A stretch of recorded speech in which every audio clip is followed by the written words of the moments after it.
Doctor صاحب لونگ کو استعمال کرنے کے بارے میں وضاحت کر رہے ہیں ماشاءاللہ۔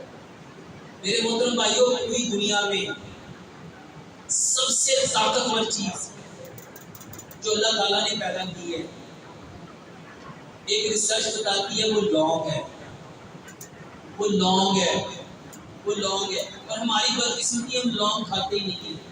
اگر بریانی میں غلطی سے آ جائے، سالن میں غلطی سے آ جائے، کیا کرتے ہیں؟ اس کو کھا کے میرے محترم بھائیوں، یہ چھوٹا سا لونگ، اس کے اندر کاربوہائیڈریٹس بھی ہیں، پروٹین بھی ہے، فیٹ بھی ہے، وائٹامنس بھی ہے، منرلز بھی ہیں، الیکٹرولائٹس بھی ہیں۔ اس کے اندر اللہ نے ہر وہ چیز رکھی ہے۔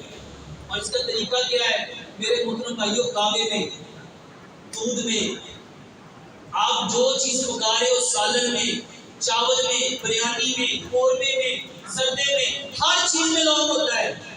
لیکن بدقسمتی کھاتا میرے محترم بھائیوں، یہ طاقتور چیز ہے، اس کو طاقتور جسم برداشت کر سکتا ہے، اور اس کے بے شمار فائدے ہیں۔